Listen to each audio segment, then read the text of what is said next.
Hello friend, doctor R के wait पेट channel में आपका स्वागत है। आज मैं आप लोगों को इस वीडियो में डॉग बाइट यानी रेबीज के पार्ट 3 के बारे में पूरी डिटेल से आप लोगों को इस वीडियो में बताने वाला हूं। इसमें हम लोग जानेंगे कि रेबीज के सिनोनिम्स क्या होते हैं, कारण क्या होता है, फैलता कैसे है, इसके लक्षण कैसे दिखते हैं, डायग्नोसिस कैसे की जाती है, इसका ट्रीटमेंट और कंट्रोल क्या क्या है, इसके बारे में पूरी डिटेल से आप लोगों को इस वीडियो में बताया जाएगा। तो वीडियो को स्किप करके मत देखना। तो आइए अब हम लोग वीडियो स्टार्ट करते। सबसे पहले हम लोग बात करते हैं कि रेबीज के सिनोनिम्स के बारे में बात करते।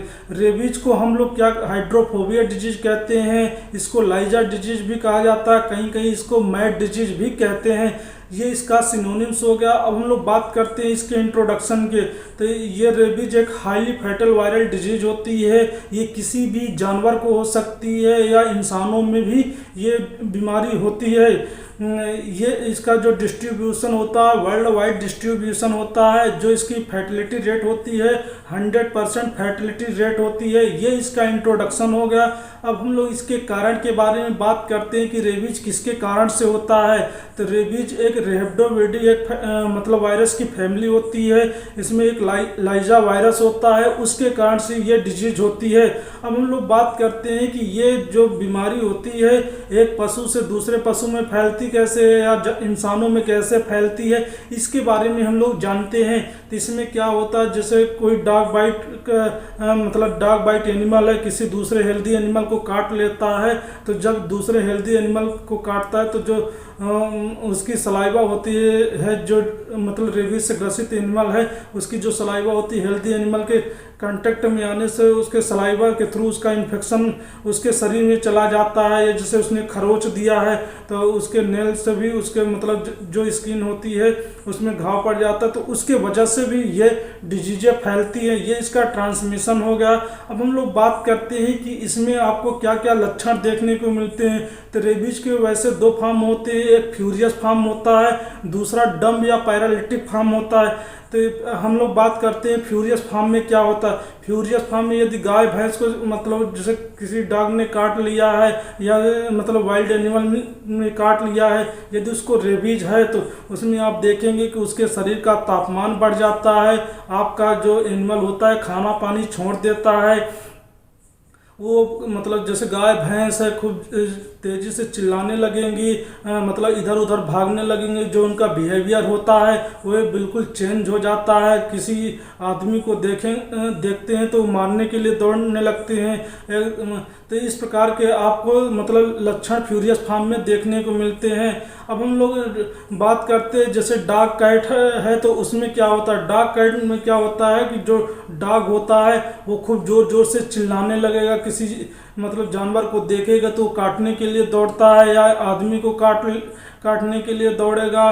पानी से उसको डर लगने लगता है, इसीलिए इसको हम लोग हाइड्रोफोबिया डिजीज भी कहते हैं। इसमें खाना पानी छोड़ देता है। जब खाना पानी छोड़ देता है तो वो सुस्त कमज़ोर सा हो जाता है, उसके मुंह से खूब ढेर सारा मतलब लार निकलती है। इस प्रकार के आपको फ्यूरियस फॉर्म में लक्षण देखने को मिलते हैं।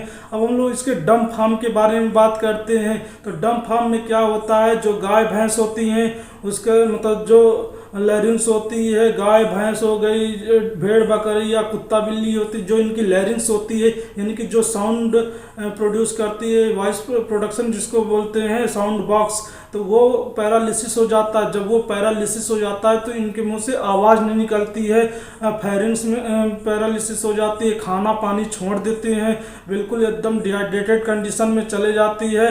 लास्ट में इसकी 2-3 दिन में मृत्यु तक हो जाती है। इस प्रकार के आपको पैरालिटिक फॉर्म में लक्षण देखने को मिलते हैं। अब आइए इसकी हम लोग डायग्नोसिस के बारे में बात करते हैं कि हम लोग इसको कैसे डायग्नोस करते हैं। तो इसको हम लोग हिस्ट्री और लक्षण के आधार पे इसको हम डायग्नोसिस करते हैं। दूसरा इसका हम लोग लैब में टेस्ट कराते हैं। लैब में जैसे कि इंट्रासाइटोप्लाज्मिक टेस्ट होता है, इसमें नेग्री बॉडीज का डिटेक्शन किया जाता है। ये पहला टेस्ट हो गया। दूसरा टेस्ट होता है वायरस न्यूट्रलाइजेशन का टेस्ट होता है। तीसरा जैसे इसका कंप्लीट फिक्सेशन टेस्ट किया जाता है, ये भी करा सकते हैं। चौथा इसका फ्लोरेसेंट एंटीबॉडी टेस्ट होता है, ये भी करा सकते हैं। ये मैंने आपको 3-4 टेस्ट बताए, इनमें से कोई आप एक करवा के मतलब कंफर्म करा सकते हैं कि हमारे एनिमल को रेबीज हो गया है। इस प्रकार से हम लोग इसको डायग्नोसिस करते हैं।